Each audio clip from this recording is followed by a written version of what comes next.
Chapter 7. The Mother's Struggle. It is impossible to conceive a human creature more wholly desolate and forlorn than Elijah, when she turned her footsteps from Uncle Tom's cabin.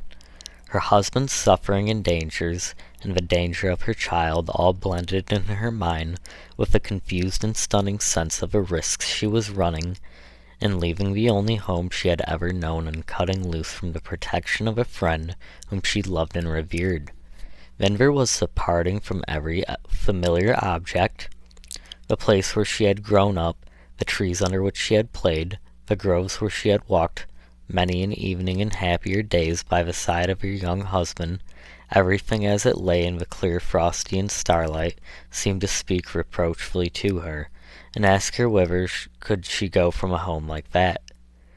But stronger than all was maternal love, wrought into paroxysm of frenzy by the new approach of a fearful danger. Her body was old enough to have walked by her side, and in an indifferent case. She would only have led him by the hand, and now the bare thought of putting him out of her arms made her shudder, and she strained him to her bosom with a convulsive grasp as she went rapidly forward. The frosty ground creaked beneath her feet, and she trembled at the sound. Every quaking leaf and fluttering shadow sent the blood backwards to her heart, and quickened her footsteps. She wondered within herself at the strength that seemed to come upon her, for she felt the weight of her boy as if it had been a feather, and every flutter of fear seemed to increase the supernatural powers that bore her on, while from her pale lips burst forth, in frequent ejaculations, a prayer to a friend above, "Lord help, Lord save me." If it were your Henry, mother of your Willie, that was going to be torn from you by a brutal traitor tomorrow morning. If you had seen the man and heard that the papers were signed and delivered, and you had only from 12 o'clock till morning to make good your escape, how fast could you walk? How many miles could you make in those few brief hours, with the darling of your bosom, the little sleepy head of your shoulder, the small soft arms trustingly holding on to your neck? For the child slept. At first the novelty and alarm kept him waking, but his mother so hurriedly repressed at every breath or sound, and so assured him that if were only still she would certainly save him, that he clung quietly round her neck, only asking as he found himself sinking to sleep, "Mother, I don't need to keep awake, do I?" "No, my darling, sleep if you want to." "But, mother, if I do go asleep, you won't let him get me?" "No, so may God help me," said his mother with a paler cheek and a brighter light in the large dark eyes. "You are sure, ain't you, mother?" "Yes, sure," said the mother in a voice that startled herself, for it seemed to her to come from a spirit within that was no part of her, and the boy dropped his little weary head on her shoulder and was soon asleep. How the touch of those warm arms, the gentle breathings that came in her neck, seemed to add a fire and spirit to her movements. It seemed to her as if strength poured into her in electric streams from every gentle touch and movement of the sleeping, confiding child. Sublime was the dominion of the mind over the body, that for a time can make flesh and nerve impregnable, and string the sinews like steel, so that the weak become so mighty. The boundaries of the farm, the grove, the woodlot passed by her dizzy as she walked on, and still she went, leaving one familiar object after another, slacking not, pausing not, till reddening daylight found her many a long mile from all traces of any familiar objects upon the open highway. She had often been with her mistress to visit some connections in the little villages of T, not far from the Ohio River, and knew the road well. To go thither to escape across the Ohio River were the first hurried outlines of her plan to escape. Beyond that she could only hope in God. When horses and vehicles began to move along the highway, with that alert perception peculiar to a state of excitement, and which seemed to be a sort of inspiration, she became aware that her headlong pace and distracted air might bring on her remark and suspicion. She therefore put the boy on the ground, and adjusting her dress and bonnet, She walked on as at a rapid pace as she fought consistent with the preservation of appearances. In her little bundle she had provided a store of cakes and apples, which she used as expedients for quickening the speed of a child, rolling the apples some yards before them, when the boy would run with all his might after it, and this ruse often repeated carried them over many a half-mile. After a while they came to a thick patch of woodland, through which murmured a clear brook. As the child complained of hunger and thirst, she climbed over the fence with him, and sitting down behind a large rock, which concealed them from the road, she gave him a breakfast out of her little package. The boy wondered and grieved that she could not eat, and when putting his arms round her neck, he tried to wedge some of his cake into her mouth. It seemed to her that the rising in her throat would choke her. "No, no, Harry, darling, mother can't eat till you are safe. You must go on till we come to the river." And she hurried again into the road, and again constrained herself to walk regularly and composedly forward. She was many miles past any neighboring where she was personally known. If she should chance to meet any who knew her, she reflected that the well-known kindness of a family would be of itself a blind to suspicion, as make it an unlike supposition that she could be a fugitive. As she was also so white as to be known as of colored lineage, without a critical survey, and her child was white also, it was much easier for her to pass on unsuspected. On this presumption she stopped at noon at a neat farmhouse to rest herself and buy some dinner for her child and self, for as the danger decreased with the distance, the supernatural tension of the nervous system lessened. She found herself both weary and hungry.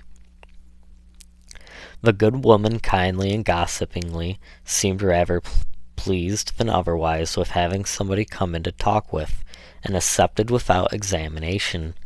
Elijah's statement was she was going on a little piece to spend a week with her friends, all which she hoped in her heart might prove strictly true.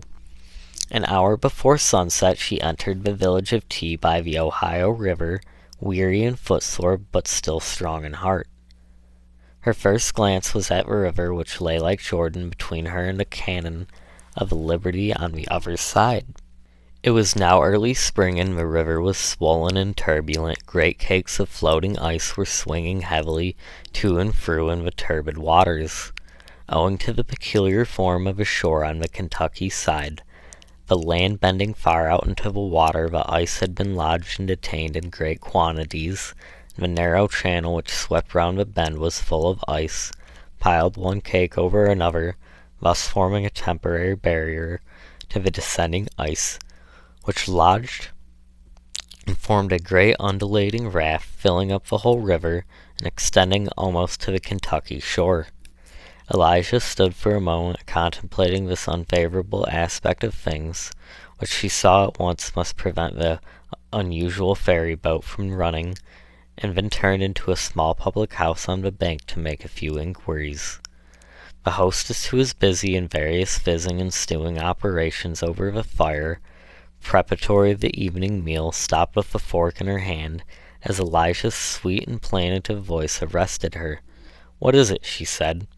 "Isn't there any ferry or boat that takes people over to B now?" she said. "No, indeed," said the woman. "The boats has stopped running." Elijah's look of dismay and disappointing struck the woman, and she said inquiringly, "Maybe you are wanting to get over. Anybody sick? You seem mighty anxious." "I've got a child that's very dangerous," said Elijah. "I never heard of it till last night, and I've walked quite a piece today in hopes to get to the ferry." "Well, now, that's unlucky," said the woman, whose motherly sympathies were much aroused. "I'm really concerned for you, Solomon," she said from the window towards a small back building. A man in leather apron and very dirty hands appeared at the door. "I say, Sol," said the woman, "is that our man going to tote them barrels over tonight?" "He said he should try, if it was any way prudent," said the man. "There's a man a piece down there that's going over some truck this evening. If he does, he'll be in the supper tonight, so you better sit down and wait. That's a sweet little fellow, added the woman, offering him a cake. But the child, wholly exhausted, cried with weariness. Poor fellow, isn't he used to walking, and I've hurried him on so, said Elijah. We'll take him into his room, said the woman, opening into a small bedroom where stood a comfortable bed. Elijah laid the weary boy upon it and held his hands in hers till he was fast asleep. For her there was no rest. As a fire in her bones, the thoughts of a pursuer urged her on, and she gazed with longing eyes on the sullen, surging waters that lay between her and liberty. Here we must take our leave for her for the present to follow the course of her pursuers. Though Miss Shelby had promised that the dinner should be hurried on table, yet it was soon seen, as the thing that had been seen before, that it required more than one to take a bargain. So although the order was fairly given out in Haley's hearing, and carried to Aunt Chloe by at least half a dozen juvenile messengers, that dignitary only gave certain very gruff snorts and tosses of her head, and went on with every operation in an unusually leisurely and circumstantial manner.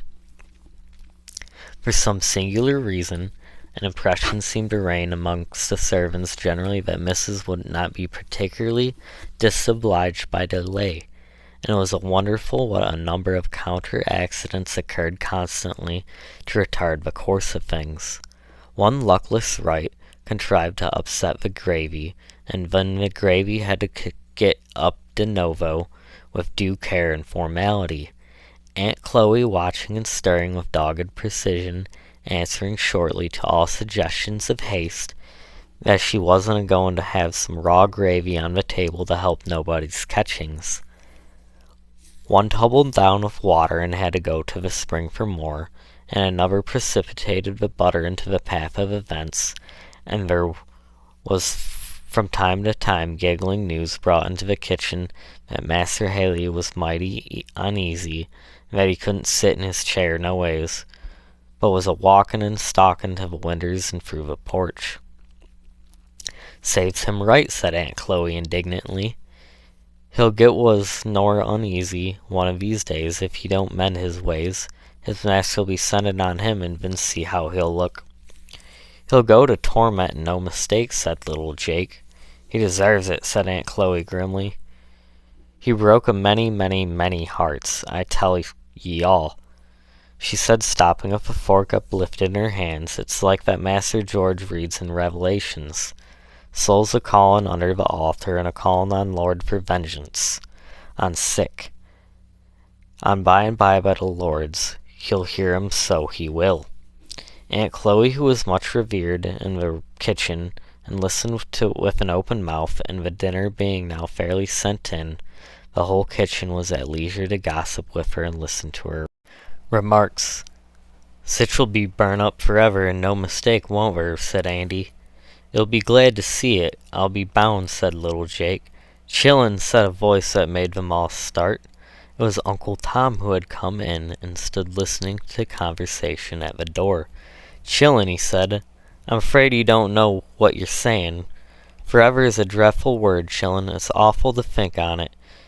You oughter wish that are to say any human critter. We wouldn't to anybody that the soul drivers, said Andy. Nobody can help wishin' to 'em when they're so awful wicked. Don't natter herself kinder to cry out on 'em, said Aunt Chloe. Don't they tear der suckin' baby right off his mother's breast and sell 'em der little children as is cryin' and holdin' on by her clothes? Don't they pull 'em off and sells 'em? Don't they tear wife and husband apart, said Aunt Chloe, beginning to cry, when it's just taken the very life on 'em, and all the while does they feel one bit? Don't they drink and smoke and take it uncommon easy? Lord, if the devil don't give 'em, what's the good for? And Aunt Chloe covered her face with her checkered apron, and began to sob in a good earnest. Pray for them that spitefully use you, the good book says, Tom. Pray for 'em, says Aunt Chloe. Lor, it too tough. I can't pray for 'em. It's nature, Chloe, and nature's strong, said Tom. But the Lord's grace is stronger. Besides, you ought to think that an awful state a poor critter's soul, and that'll do them are things you ought to thank God that you ain't like him, Chloe. I'm sure I'd rather be sold 10,000 times over than to have all that poor critter's got to answer for. So will I to heap, said Jake. Lord, shouldn't we catch it, Andy? Andy shrugged his shoulders and gave an acquiescent whistle. I'm glad Master didn't go off this morning as he looked to, said Tom. That'd hurt me more than selling. It did. Maybe it might have been natural for him, but it wouldn't have come despite how hard it and as has known him from a baby. But I've seen Master, and I begin to feel sort of reconciled to the Lord's will now. Master couldn't help himself. He did right, but if I feared things will be kinder going to rack. When I'm going, Master can be 'spected to be a pryin' round everywhere, and I've done of keepin' up all the ends. The boys all mean well, and there's powerful carols that are troubles me. The bell here rang, and Tom was summoned to the parlor. Tom said his master kindly, I want you to notice that I give this gentleman bonds to forfeit $1,000. If you are not on the spot when he wants you, he's going today to look after his other business, and you can have the day to yourself. Go anywhere you like, boy. Thank you, master, said Tom. And mind yourself, said the trader, and don't come over your master with any of your slave tricks, for I'll take every cent of you out of him if you ain't that. If he'd hear to me, he wouldn't trust any of you slipping on your heels. Master, said Tom, and he stood very straight, I was just 8 years old when old missus put you into my arms, and you wasn't a year old. Thar, says she, Tom, that's to be your young master. Take good care on him, says she. And I just ask you, master, have I ever broke word to you, or gone contrary to you, specially since I was a Christian? Mr. Shelby was fairly overcome, and the tears rose to his eyes. My good boy, said he, the Lord knows you say but the truth, and if I was able to help it, all the world shouldn't buy you. And sure as I am a Christian woman, said Miss Shelby, you shall be redeemed as soon as I can any way bring together means. Sir, she said to Haley, take good account of who you sell him to, and let me know. Lor, yes, for that matter, said the trader. I may bring him up in a year, not much the wuss for her wear, and trade him back. I'll trade with you then, and make it for your advantage, said Miss Shelby. Of course, said the trader, all is equal with me. Lives trade him up as down, so I does a good business. All I want is a livin', you know, ma'am. That's all any of us wants, I suppose. Mr. and Miss Shelby both felt annoyed and degraded by the familiar impudence of a trader, and yet both saw the absolute necessity of putting a constraint on their feelings. The more hopelessly sordid and insensible he appeared, the greater became Miss Shelby's dread on his succeeding in recapturing Elijah and her child, and of course the greater her motive for detaining him by every female artifice. She therefore graciously smiled, assented, chatted familiarly, and did all she could to make him pass imperceptibly. At 2 o'clock, Sam and Andy brought the horses up to the posts, apparently greatly refreshed and invigorated by the scamper of the morning. Sam was there, new oiled from dinner, with an abundance of zealous and ready officiousness. As Haley approached, he was boasting in flourishing style to Andy of the evident and eminent success of the operation now that he had fairly come to it. Your master, I suppose, don't keep no dogs, said Haley thoughtfully as he prepared to mount. Heaps on 'em, said Sam triumphantly. That's Bruno, he's a roarer, and besides that, about every slave of us keeps a pup of some nature or another. Oh, said Haley, and he said something else, too, with regard to the said dogs, at which Sam muttered. I don't see no use cussin' on 'em no way, but your master don't keep no dogs, I pretty know he don't, for trackin' out slaves. Sam knew exactly what he meant, but he kept on a look of earnest and desperate simplicity. Our dogs all smells round considerable sharp. I 'spect they's the kind, though. They had never had no practice. They's far dogs, though, at most anything. If you'd get 'em started. Here, Bruno, he called, whistling to the lumbering Newfoundland. He came pitching tumultuously toward them. You go hang, said Haley, getting up. Come fumble up now. Sam tumbled up accordingly, dexterously contriving to tickle Andy as he did so, which occasioned Andy to spit out into a laugh, greatly to Haley's indignation, who made a cut at him with his riding whip. I astonished at ye, Andy, said Sam with an awful gravity. This year's a serious business, Andy. You mustn't be a-makin' game. This year ain't no way to help, master. I shall take the straight road to the river, said Haley decidedly after they'd come to the boundary of the estate. I know the way of all of 'em. They makes tracks from the underground. Sartain, said Sam. That's the idea. Master Haley hits the thing right in the middle. Now there's two roads to the river, the dirt road and the pike. Which masters me to take? Andy looked up innocently at Sam, surprised at hearing this new geographical fact, but instantly confirmed what he said by a vehement reiteration. "'Cause," said Sam, "I'd rather be inclined to Mageen that Lizzie to be take the dirt road, being in the least travelled." Haley, notwithstanding that he was a very old bird, and naturally inclined to be suspicious of chaff, was rather brought up by his new view of the case. "If you want both of such cussed liars, now," he said contemplatively as he pondered a moment. The pensive, reflective tone in which this was spoken appeared to amuse Andy prodigiously, and he drew a little behind and shook so as apparent to run a great risk of falling off his horse, while Sam's face was immovably composed into the most doleful gravity. "Course," said Sam, "master can do as he rather go to be straight road. If master thinks best, it's all one of us. Now when I study 'pon it, I think the straight road be best, deridedly." "She would naturally go to a lonesome way," said Haley, thinking aloud and not minding Sam's remark. "There ain't no sayin'," said Sam. "Gals is specular. They never does nothin' you thinks they will. Most gently the contrary. Gals is naturally made contrary, and so, if you think they've gone one road, it is somethin' you'd be better goin' to the other, and then you'd be sure to find 'em. Now, my private opinion is Lizzie took the road, so I think we'd better take the straight one." The profound generic view of the female sex did not seem to dispose Haley particularly to the straight road, and he announced decidedly that he should go to the other and ask Sam when they should come to it.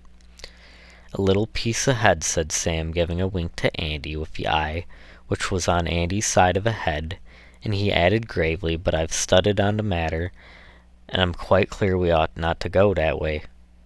I never been over it to no way. It's despite lonesome, and we might lose our way. Where are we to come to, the Lord only knows. Nevertheless," said Haley, "I shall go that way.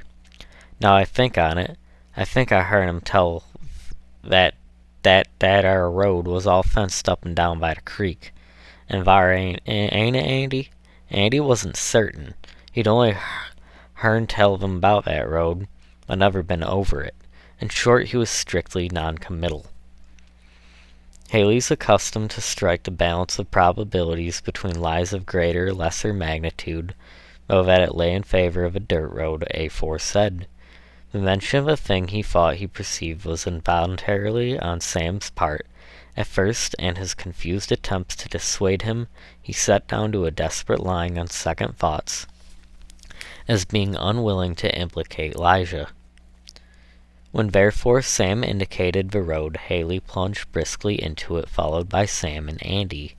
Now the road, in fact, was an old one that had formerly been a thoroughfare to the river, but abandoned for many years after the laying of a new pike. It was open for about an hour's ride, and after that it was cut across by various farms and fences. Sam knew this fact perfectly well. Indeed, the road had been so long closed up that Andy had never heard of it.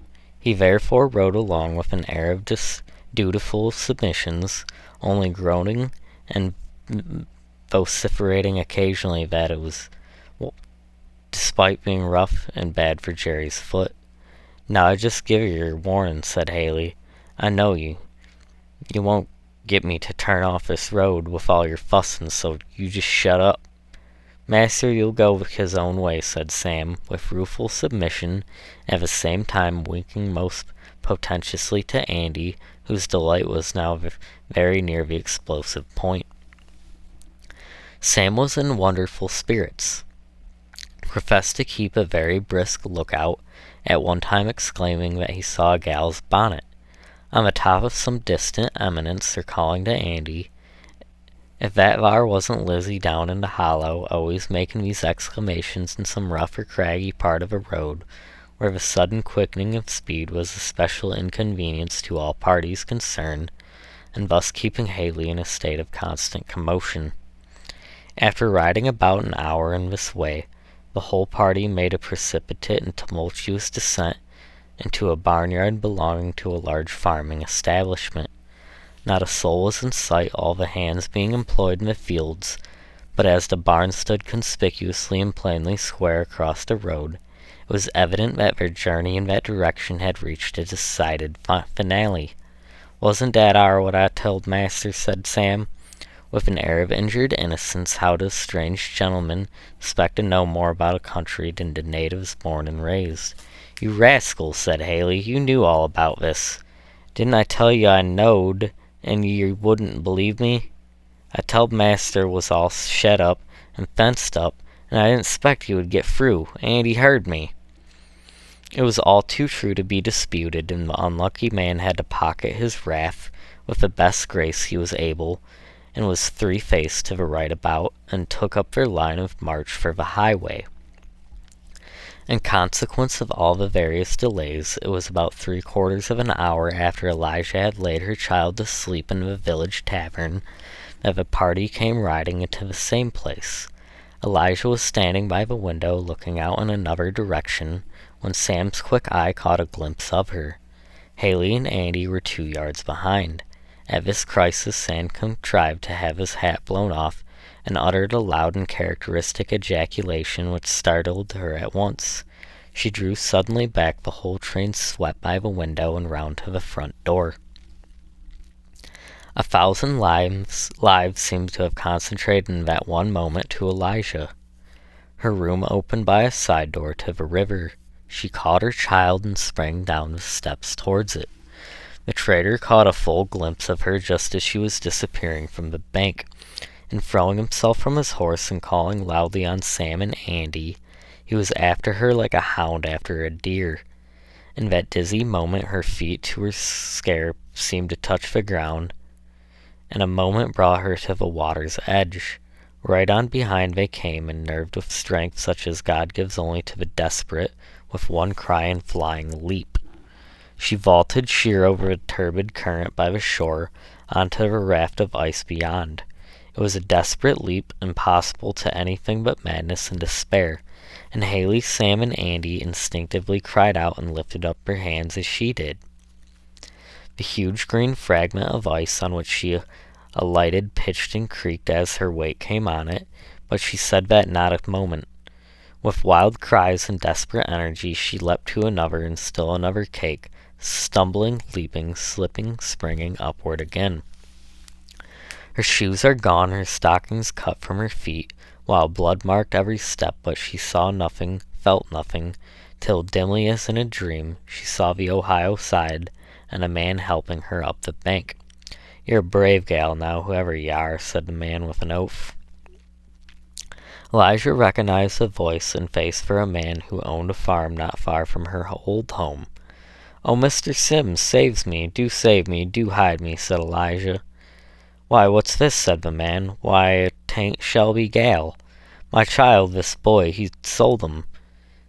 "There is his master," said he, pointing to the Kentucky shore. "Oh, Mr. Sims, you've got a little boy." "So I have," said the man as he roughly but kindly drew her up to steep bank. "Besides, you're a right brave gal. I like grit wherever I see it." When they had gained the top of the bank the man paused.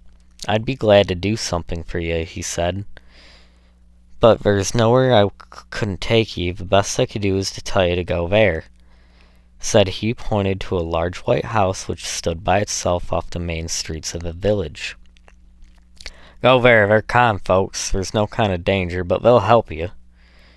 They're up to all that sort of thing. The Lord bless you, said Elijah earnestly.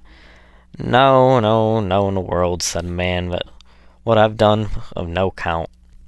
And, oh surely, sir, you won't tell anyone.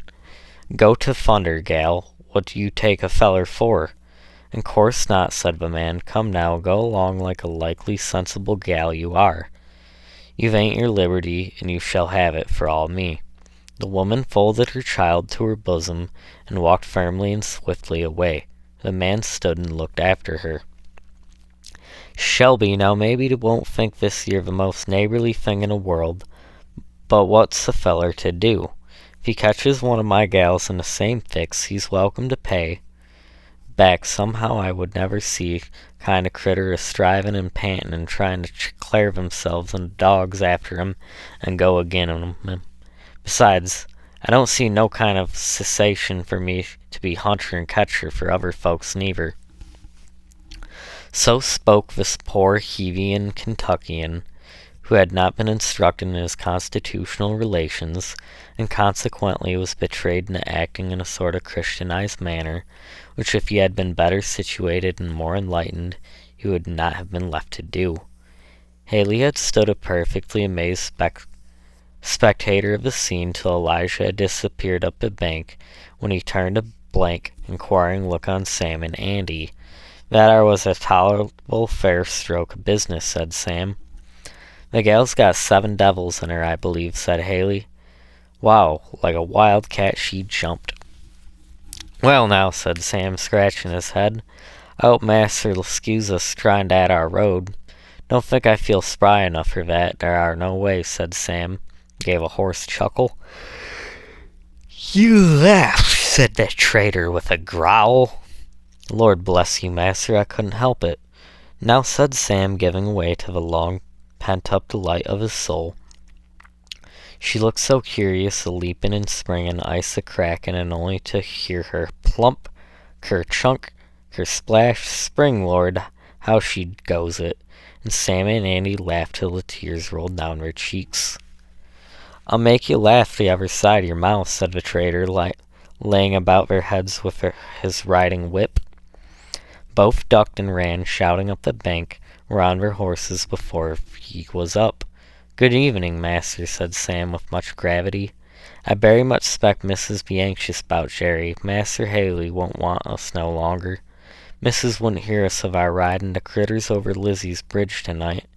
And with a fictitious poke into Andy's ribs, he started off, followed by the latter at full speed, their shouts of laughter coming faintly on the wind.